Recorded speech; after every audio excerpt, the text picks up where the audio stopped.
Hello friends, வணக்கங்க. இன்றைக்கி நம்ம பீட்ரூட்டை வச்சு தாங்க பலவிதமான ஐட்டங்கள்லாம் செய்ய போகிறோம். இப்போது நம்ம பீட்ரூட் இட்லி செய்ய போகிறோங்க. பாருங்கள், அதுக்கு நான் ஒரு பீட்ரூட் எடுத்துருக்கிறேன். இதை நம்ம தோல் சீவி பொடி பொடியாக கட் பண்ணி மிக்ஸி ஜாரில் அடித்து எடுத்துகிட்டு வந்துடலாங்க.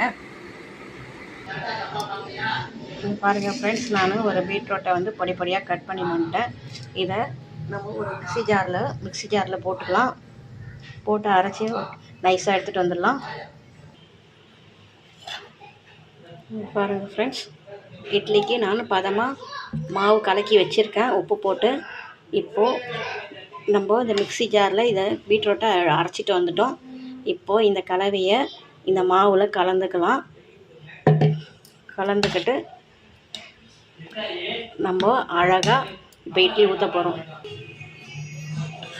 இங்கே பாருங்கள் ஃப்ரெண்ட்ஸ், நம்ம பீட்ரூட் இட்லி செய்கிறதுக்கு மாவு ரெடி பண்ணிட்டோம். எவ்வளோ சூப்பராக கலவையாக சூப்பர் கலராக இருக்குது பார்த்தீங்களா? பிங்க் கலர், எனக்கு ரொம்ப பிடிச்ச கலருங்க இது, பிங்க் கலர். இப்போ நல்லா கலக்கியாச்சுங்க. இப்போ நம்ம இட்லி பாத்திரத்தில் இட்லி தட்டில் ஒரு கரண்டியாக எடுத்து ஊற்றிக்கலாங்க. ஒரு 10 நிமிஷம் வெந்தால் போதுங்க, பீட்ரூட் இட்லி ரெடி ஆகிடுங்க. பாருங்கள் ஃப்ரெண்ட்ஸ், நம்ம இட்லி பாத்திரத்தில்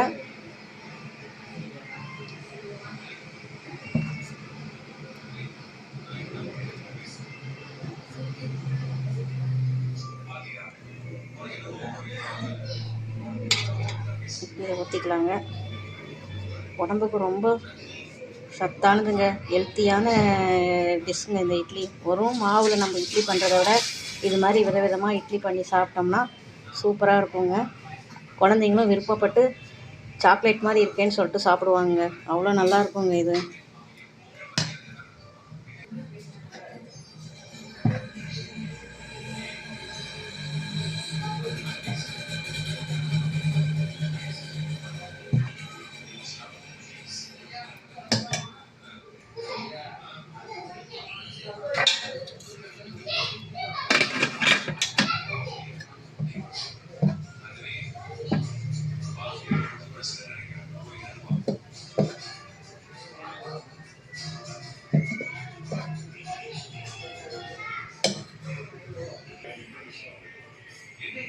இங்கே பாருங்கள் ஃப்ரெண்ட்ஸ், நான் ஃபுல்லாக இட்லி ஊற்றிட்டேன்.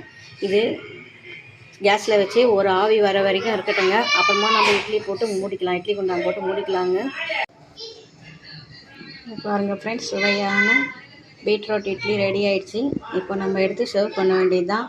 அது கூட வேர்க்கடலை சட்னி சூப்பராக இருக்குங்க.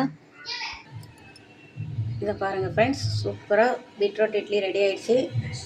இதை வேர்க்கடலை சட்னி தேங்காய் சட்னியோடு சாப்பிட்டா சூப்பராக இருக்கும். இந்த வீடியோ உங்களுக்கு பிடிச்சிருக்கும்னு நினைக்கிறேங்க. லைக் பண்ணுங்கள், ஷேர் பண்ணுங்கள், மறக்காமல் சப்ஸ்கிரைப் பண்ணுங்கள் சார். பாய், அடுத்த வீடியோ பார்க்கலாம்.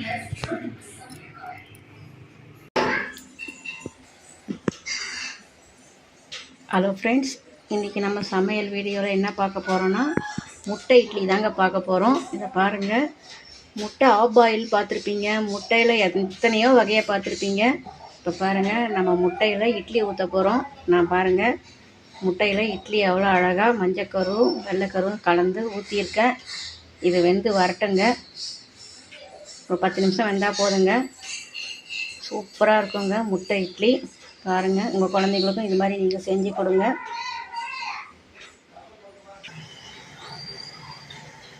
சுவையான முட்டை இட்லி வந்துடுச்சிங்க, சூப்பராக. இருங்க, நான் எடுத்துகிட்டு காட்டுறேன் உங்களுக்கு. இந்த பாருங்கள் ஃப்ரெண்ட்ஸ், சுவையான முட்டை இட்லி ரெடி ஆயிடுச்சு. நான் கொத்தமல்லியும் வேர்க்கடலையும் போட்ட சட்னி தாங்க வச்சுருக்கேன். தேங்காய் சட்னி, கார சட்னி, எது வேணாலும் வச்சு சாப்பிட்லாங்க. ரொம்ப சுவையாக இருக்கும். நீங்களும் இது மாதிரி உங்கள் குழந்தைங்களுக்கு செஞ்சு கொடுங்க, சூப்பராக சாப்பிடுவாங்க. எப்படி இருக்குன்னு சொல்லிட்டு கமெண்ட் பண்ணுங்கள் ஃப்ரெண்ட்ஸ். பாய், அடுத்த வீடியோவில் பார்க்கலாம். சப்ஸ்கிரைப் பண்ணுங்கள் ஃப்ரெண்ட்ஸ், மறக்காமல்.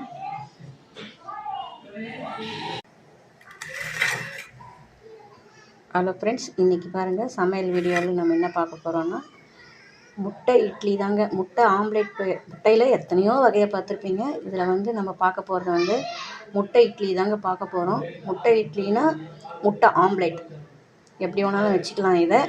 இப்போ பாருங்கள், நம்ம 6 முட்டை எடுத்திருக்கோம். 6 முட்டையை நம்ம இப்போ உடச்சி ஊற்றிக்கலாம். பெரிய சைஸ் வெங்காயம் 1, பச்சை மிளகாய் ஒரு 2 சின்ன சின்னதாக கட் பண்ணி வச்சுருக்கேன். கொஞ்சம் கொத்தமல்லி தழைங்க. இப்போது இதை நம்ம கடாயில் வதக்கிக்கலாம். வெங்காயத்தை 2 ஸ்பூன் எண்ணெய் ஊற்றிருக்கேங்க. இப்போது வெங்காயத்தை போட்டு பச்சை மிளகாயும் வதக்கிக்கலாம். தேவையான அளவு உப்பு போட்டுக்கலாங்க. ஒரு அரை ஸ்பூன் மஞ்சள் தூள் சேர்த்துருக்கேன். பாருங்கள் ஃப்ரெண்ட்ஸ், இப்போ நம்ம முட்டையை நல்லா அடிச்சுக்கலாம்.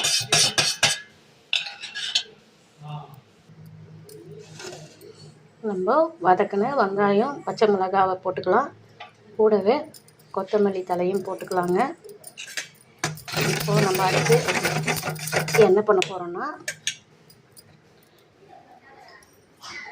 இங்கே பாருங்கள், ஒரு இட்லி பாத்திரம் தான் எடுத்திருக்கேன். இதில் எண்ணெய் தடவி வச்சுருக்கேன். இப்போது இதில் நம்ம ஒரு கரண்டியாக எடுத்து இந்த முட்டை கலவையை ஊற்றிக்கலாம்.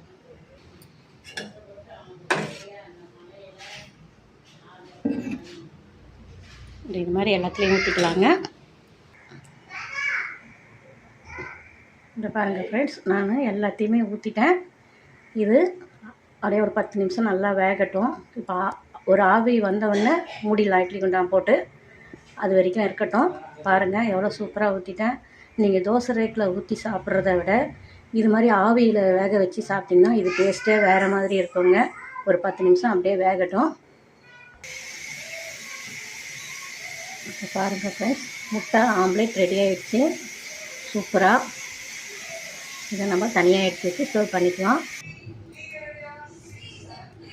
இப்போ பாருங்கள் ஃப்ரெண்ட்ஸ், எவ்வளோ சூப்பராக இட்லி முட்டை ஆம்லேட் ரெடி ஆகிடுச்சு. நீங்களும் இது மாதிரி செஞ்சு பாருங்கள். கமெண்ட்டில் சொல்லுங்கள் எப்படி இருக்குன்னு சொல்லிட்டு. இந்த வீடியோ உங்களுக்கு பிடிச்சிருக்கும்னு நினைக்கிறேங்க. லைக் பண்ணுங்கள், ஷேர் பண்ணுங்கள், மறக்காமல் சப்ஸ்கிரைப் பண்ணுங்கள் ஃப்ரெண்ட்ஸ். பாய். அடுத்த வீடியோவில் பார்க்கலாம்.